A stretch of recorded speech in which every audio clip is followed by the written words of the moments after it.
Jumpa lagi sobat, melanjutkan kisah Nogo Sosro dan Sabu Inten untuk sobat semua. Salam bahagia dan sejahtera untuk Anda sekeluarga.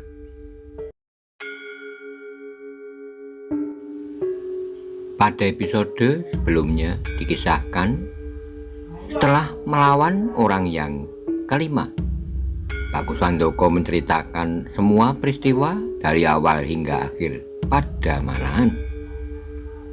Manahan pun menanggapi bahwa ia akan melihat apakah akan ada lagi penyerang yang akan datang.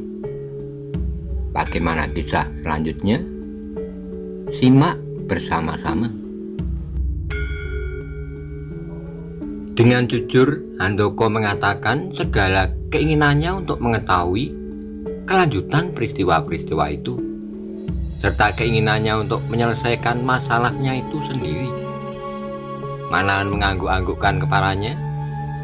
Sebenarnya di dalam hatinya berkobar pula kemarahan ketika ia mendengar bahwa orang kelima yang menyerang Bagus Handoko telah menyebut-nyebut namanya. Padahal pada saat orang itu ia hanya melawan seorang anak-anak. "Handoko," kata Manahan kemudian, "pergilah kau besok sekali lagi ke pantai. Aku akan melihat siapakah yang selalu datang itu." Mendengar kesanggupan gurunya, Handoko menjadi bergembira. Besok apabila benar-benar ada seseorang yang datang menyerangnya, meskipun kepandaiannya berlipat 3, namun pasti orang itu akan dapat ditangkap oleh gurunya. Karena itu ia tersenyum-senyum sendiri. Dipandanginya api yang berkobar-kobar di hadapannya, yang bergerak-gerak seolah-olah menari riang gembira. Dan sebentar kemudian mendidihlah air yang dipanasinya. Segera ia bangkit untuk mengambil daun serai serta gula kelapa. Itulah kegemaran gurunya, air serai bergula kelapa. Hari itu rasa-rasanya panjang sekali bagi Bagus Handoko. Matahari seolah-olah menjalani garis edar dengan malasnya. Sehari itu ia merasa amat malas untuk bermain-main dengan kawan-kawannya. Dihabiskannya waktunya dengan berangan-angan. Namun akhirnya perlahan-lahan datanglah senja. Langit yang cerah dengan gumpalan-gumpalan mega yang berarak-arak mulai dirayapi oleh warna-warna lembayung. Bagus Handoko yang hampir tidak sabar itu memaki-maki di dalam hati. Kenapa kedatangan malam tidak saja langsung tanpa melewati senja? Setelah melampaui masa-masa yang menjengkelkan, kemudian malam turun dengan tabir hitamnya. Bagus Handoko segera berangkat ke pantai, di mana ia biasa duduk-duduk memandangi ombak lautan. Manahan sengaja tidak berangkat bersama-sama supaya kehadirannya tidak diketahui. Ketika Manahan telah sampai di pantai pula, segera ia bersembunyi dengan membaringkan dirinya di belakang sebuah puntuk pasir tak begitu jauh dari Bagus Handoko. Bersamaan dengan semakin gelapnya malam, hati Bagus Handoko menjadi semakin tegang dan gelisah.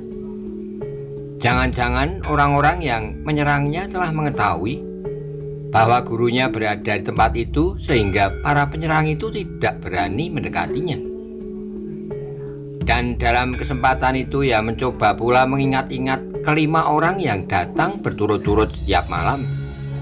Masing-masing menyatakan bahwa mereka satu sama lain tidak berhubungan. Sejak semula ia sudah tidak percaya. Tetapi yang mengherankan bahwa seolah-olah kedatangan mereka telah diatur sedemikian, sehingga setiap orang yang datang pasti memiliki kepandaian setingkat lebih tinggi dari orang sebelumnya. Tiba-tiba ketika sedang berangan-angan, Bagus Handoko dikejutkan oleh suara tertawa dekat di sampingnya. Suara itu terdengar nyaring dan menggetarkan hatinya. Cepat ia melompat bangkit dan bersiap. Perasaannya telah mengatakan kepadanya bahwa orang ini pasti salah seorang yang datang untuk menyerangnya pula, seperti malam-malam yang lewat. Ketika ia memandang wajah orang itu, hatinya menjadi bertambah berdebar-debar. Wajah orang itu sama sekali tidak mirip dengan wajah manusia. Barangkali demikian itulah wajah hantu yang ditakuti oleh anak-anak. Beberapa bintil-bintil sebesar biji rambutan bertebaran hampir di seluruh wajah. Gigi-giginya nampak berleret pada saat orang itu tertawa. Kemudian di sela-sela tertawanya, ia berkata, "Siapakah nama anak muda yang bermain-main di pantai di malam hari?" Meskipun sebenarnya Bagus Handoko ngeri melihat wajah itu, namun karena ia merasa bahwa gurunya berada di dekatnya, hatinya menjadi tabah pula. Maka jawabnya lantang, "Kenapa kau bertanya? Kau pasti sudah tahu pula siapa aku, dan kau pasti akan menangkapku, seperti yang pernah dilakukan oleh 5 orang sebelum kau datang pada malam-malam sebelum malam ini." Mendengar kata-kata Bagus Handoko itu, tertawanya menjadi bertambah keras. "Bagus Handoko, jadi sebelum ini telah datang 5 orang mendahului aku. Agaknya monyet-monyet itu ingin menerima hadiah pula dengan menangkap ini, dan kau dapat mengalahkan mereka berlima." "Mereka datang satu persatu," jawab Handoko. "Alangkah bodohnya mereka," sambung orang berwajah iblis itu. "Tentu kau dapat mengalahkannya." "Jangan banyak bicara," potong Bagus Handoko dengan beraninya. "Jangan coba bohongi aku. Kau pasti telah bersekongkol dengan mereka, dan barangkali kau malam ini akan mencoba menangkap aku bersama-sama. Ayo datanglah, berenam." Kembali orang yang menakutkan itu tertawa berdere-dere sampai seluruh tubuhnya bergetar. "Hebat, kau memang hebat. Tapi jangan terlalu sombong, sebab malam ini nyawamu benar-benar akan lenyap. Aku harus menangkap engkau, mati atau hidup. Meskipun kalau aku membawamu hidup-hidup, hadiahnya akan berlipat banyaknya. Sebab pertunjukan membunuh Bagus Handoko akan dapat mendatangkan uang yang banyak sekali." Tanpa sadar, bulu tengkuk Bagus Handoko serentak berdiri. Perkataan orang berwajah menakutkan itu sangat mempengaruhi perasaannya. Apakah sebenarnya latar belakang dari semua kejadian ini? Kenapa orang itu menyebut-nyebut pertunjukan membunuh Bagus Handoko? Mau tidak mau, Bagus Handoko menjadi ngeri juga.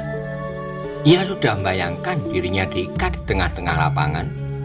Kemudian setiap orang diperkenankan untuk melukainya sampai mati. Tapi apa salahnya? Tiba-tiba ia menjadi marah sekali. Ini hanyalah suatu gertakan saja. Karena itu ia menjawab sambil berteriak keras-keras, "Jangan coba-coba takuti aku." Namun demikian terasa suara Handoko bergetar pula. Mendengar teriakan Bagus Handoko, orang itu sekali lagi tertawa keras-keras. "Jangan berbohong pula.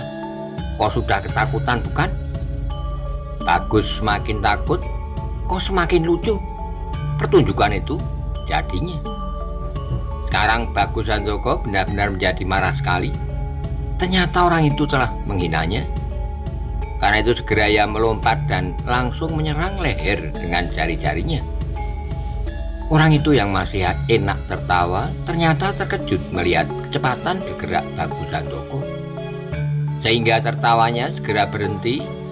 "Memang kau anak berani, tapi hati-hatilah." Sambil berkata demikian, ia merendahkan dirinya, dan dengan kakinya ia menghantam lambung Bagus Handoko.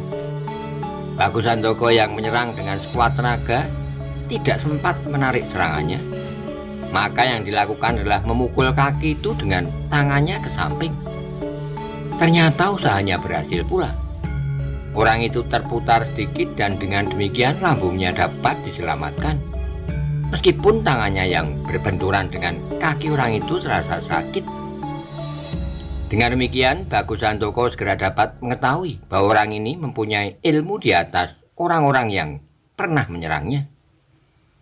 Tetapi meskipun demikian, ia sama sekali tidak gentar ketika diingatnya bahwa gurunya telah menungguinya. Mengingat hal itu, segera Bagus Handoko menjadi bertambah tatak. Karena itu serangannya menjadi bertambah sengit.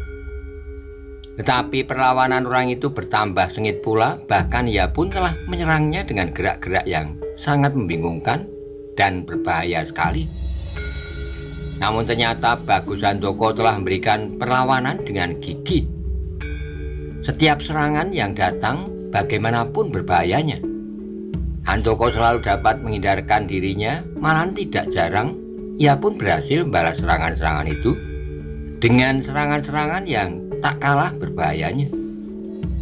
Namun serangan-serangan itu pun selalu tidak berhasil pula. Maka pertempuran itu semakin lama menjadi bertambah hebat dan cepat. Masing-masing menyerang dan menghindar berganti-ganti, sehingga nampaknya kedua orang itu seperti bayangan yang sedang melibat dengan cepatnya. Semakin lama semakin cepat. Tapi kemudian ternyata bahwa Bagus Handoko tidak dapat menyamai kecepatan gerak lawannya, sehingga tiba-tiba serasa punggungnya terdorong oleh suatu kekuatan yang sangat besar. Dengan derasnya ia terlempar ke udara. Mengalami peristiwa itu, hati Bagus Handoko berdesir. Untuk beberapa saat ia menjadi bingung, tapi untunglah bahwa otaknya yang cerdas dapat bekerja dengan cepat. Ia pernah menyaksikan lawannya terlempar ke udara pula, namun ia dapat jatuh dengan enaknya, seolah-olah sama sekali tidak merasakan sesuatu. Maka tanpa dikehendakinya sendiri, Bagus Handoko menirukan gerak-gerak yang pernah dilihatnya itu. Cepat-cepat ia berusaha melingkarkan diri dan menjatuhkan diri pada punggungnya, yang kemudian dilanjutkan dengan berguling sampai 2 kali. Setelah itu ia melenting berdiri.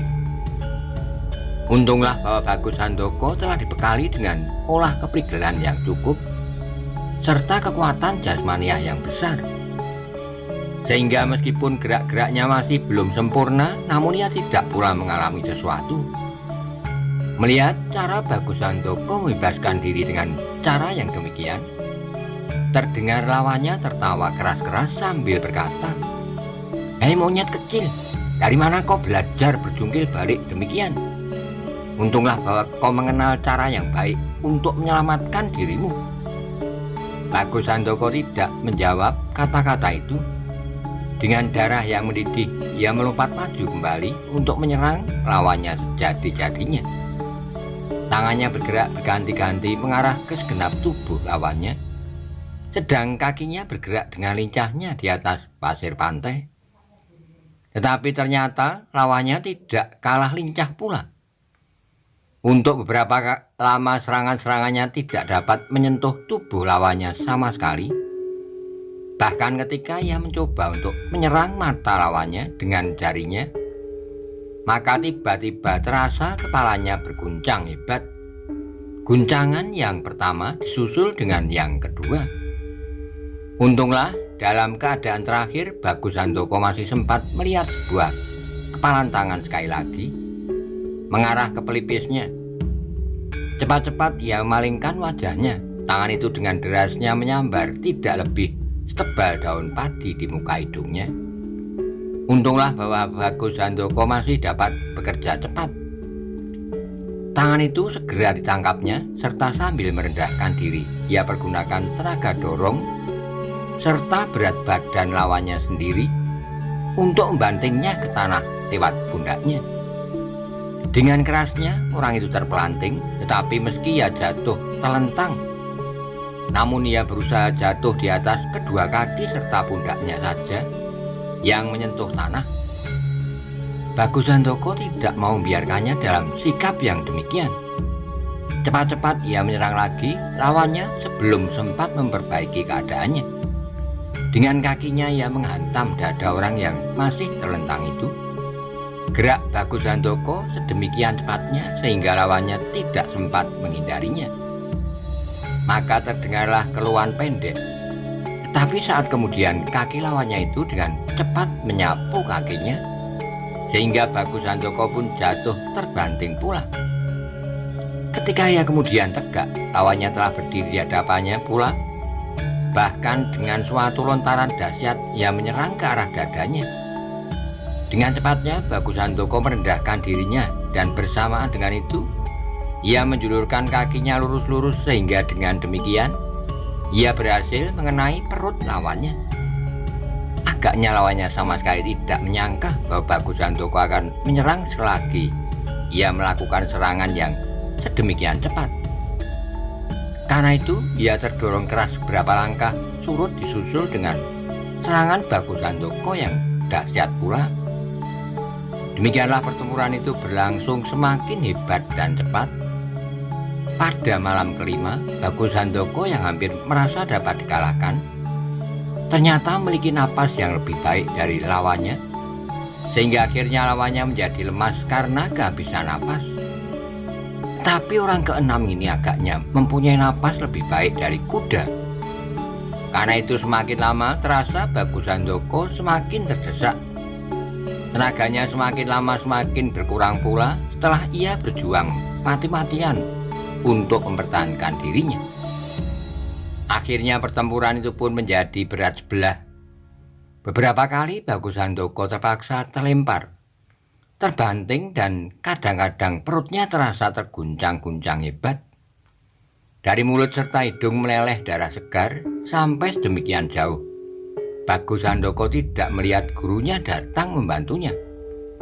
Bahkan ketika matanya sudah mulai berkunang-kunang pun, Manahan masih belum menampakkan dirinya. Ia menjadi keiran-iranan apakah sebenarnya maksud Manahan dengan membiarkannya sedemikian rupa. Seolah-olah segenap sisa-sisa tenaganya, ia tetap melawan dengan beraninya. Sampai beberapa saat kemudian ketika ia terbanting di atas pasir, dan seolah-olah ia sudah sama sekali tidak dapat bergerak lagi. Dilihatnya orang berwajah menakutkan itu tertawa berderai sambil melangkah, selangkah demi selangkah, mendekatinya. Bagus Handoko tidak tahu lagi bagaimana ia harus melawan. Tangannya terasa sudah membeku dan darahnya seolah-olah sudah tidak mengalir lagi. Dalam keadaan yang demikian, tiba-tiba orang itu yang sudah tinggal berapa langkah daripadanya terhenyak dan memandang ke suatu titik. Maka sekali lagi meledaklah tertawanya yang mengerikan, disusul dengan suaranya yang menggelegar. "Hai, kokah itu? Jadi kau datang pula untuk membantu muridmu?" Mendengar suara orang itu, melonjaklah sebuah kegembiraan di hati Bagus Handoko. Agaknya gurunya telah datang dan apa yang diduganya adalah benar. Ketika ia mengangkat mukanya, dilihatnya Manahan berjalan dengan tenangnya ke arah orang yang berwajah mirip hantu itu. Melihat gurunya datang, tiba-tiba Bagus Handoko merasa bahwa akan datanglah saatnya ia mengetahui latar belakang dari semua peristiwa-peristiwa itu. Ketika Manahan telah berdiri di muka orang berwajah jelek itu, terdengarlah orang berwajah menakutkan itu berkata, "Kokah yang bernama Manahan?" Manahan menganggukkan kepalanya sambil menjawab, "Kenapa kau tanyakan itu? Bukankah kau sudah pasti bahwa guru Bagus Handoko bernama Manahan?" Kembali terdengar orang itu tertawa berderai sehingga suaranya memenuhi pantai. "Aku tidak mengira bahwa Manahan orangnya seperti engkau ini." Terdengarlah Manahan menjawab sambil tersenyum, "Lalu dari mana kau tahu bahwa aku bernama Manahan?" "Karena kau datang pada saat Bagus Handoko sudah tidak dapat bergerak lagi. Aku kira tidak ada orang lain yang akan menolongnya selain gurunya," sahut orang itu. "Lalu apa anehnya aku ini?" tanya Manahan pula. "Aku jadi kecewa melihat tampangmu. Seharusnya kau berwajah seperti asahan batu, berkumis lebat dan bertubuh seperti orang hutan, supaya wujudmu sesuai dengan namamu yang terkenal itu. Tak ada orang yang mengenal aku sebagai seorang yang seharusnya bertubuh demikian. Aku adalah seorang petani yang tidak lebih dari menggarap sawah setiap hari," jawab Manahan. Mendengar jawaban Manahan yang masih bernada dingin itu, Bagus Handoko bertambah heran pula. Kenapa gurunya tidak saja langsung menghantamnya sampai pingsan, apalagi orang itu telah menghinanya pula. Dalam gelap malam, Handoko melihat orang berwajah menakutkan itu menyeringai, benar-benar seperti hantu. Namun Manahan sama sekali tidak bergerak dari tempatnya, bahkan masih saja ia tersenyum-senyum. Bagus, kau adalah seorang petani yang baik. Manahan, pekerjaan petani adalah pekerjaan mulia. Tanpa petani maka banyaklah orang yang kelaparan. Tapi daerah pertanian bukanlah daerah pelarian. Apabila seorang telah berputus asa dalam melaksanakan tugasnya sendiri, maka kemudian orang itu menerjunkan diri dalam daerah pertanian. Bukankah demikian? Mendengar kata-kata orang itu, nampaklah wajah Maeso Denar berkerut. Segera senyumnya lenyap dari bibirnya. Namun tak sepatah kata pun ia menjawab, sehingga kemudian terdengar orang yang menakutkan itu meneruskan. Atau barangkali kau sudah bercita-cita untuk menjadi seorang tuan tanah yang kaya raya, yang dapat menandingi kekayaan Demang Gunung Kidul. Hampir terlonjak Manahan mendengar kata-kata itu, juga Bagus Handoko menjadi keheran-heranan. Kemana arah bicara orang yang berwajah hantu itu? Tapi ia menjadi semakin tidak sabar ketika ia masih saja melihat Manahan tegak seperti patung. Bahkan kemudian ia menjadi bertambah tidak mengerti ketika kemudian orang itu berkata, Bagus Handoko, untunglah kau untuk satu pertunjukan yang menarik di daerahku. Tapi hati-hatilah, lain kali aku akan datang lagi. Setelah itu segera ia melompat dan melarikan diri seperti terbang di gelap malam. Bapak, teriak Bagus Handoko. Manahan memandang anak itu dengan wajah yang dingin pula. Sambil berdiri perlahan-lahan, Bagus Handoko mendekati gurunya sambil berkata pula, kenapa Bapak membiarkan orang itu pergi? Selama ini aku ingin menangkap salah seorang di antaranya. Dengan hadirnya Bapak di sini, aku mengharap bahwa aku akan dapat mengetahui alasan mereka menyerang aku. Tapi Bapak membiarkan orang itu pergi. Bagus Handoko, kata Manahan, tidak menjawab pertanyaan anak itu. Bagaimana keadaan tubuhmu? Sakit Bapak, jawabnya agak jengkel. Tapi bagaimana dengan orang tadi? Kau sudah dapat bergerak kembali, sambung Manahan. Tanpa menghiraukan kata-kata Bagus Handoko. Sudah Bapak, jawab Handoko masih belum mengerti. Bagus, bersiaplah. Aku adalah orang ketujuh yang akan menangkapmu, kata Manahan tiba-tiba. Bapak, apa artinya ini? Tanya Handoko semakin bingung. Aku adalah orang ketujuh yang akan menangkap kau dan akan menyerahkan kau kepada orang-orang yang menyuruh mereka datang berturut-turut selama 6 malam. Aku sekarang sudah tahu siapakah orang yang berdiri di belakang mereka, dan aku juga ingin menerima hadiah itu supaya aku dapat kaya raya seperti Demang Gunung Kidul. Jelas? Handoko mendengar kata-kata gurunya seperti orang bermimpi, tetapi tiba-tiba ia melihat gurunya benar-benar bersiap untuk menyerangnya, sehingga ia menjadi bertambah bingung. Handoko, kata Manahan kemudian, terserahlah padamu apakah kau masih ingin hidup atau tidak. Aku tidak mempunyai kepentingan dengan kau lagi. Kau harus melawan aku. Kalau tidak, aku akan bawamu hidup-hidup. Kalau kau mau melawan, aku beri kau keringanan. Aku akan membawa engkau setelah kau aku binasakan, supaya kau tidak menjadi bahan pertunjukan. Agaknya Handoko sadar bahwa ia tidak bermimpi. Ia harus memilih dua hal yang sama-sama tak dikehendaki. Karena itu ia menjadi bingung sekali. Tapi ia tidak sempat berpikir-pikir lebih lanjut, sebab tiba-tiba gurunya telah melangkah dan menghantam lambung. Maka dengan gerak naluriah Handoko menghindarkan diri.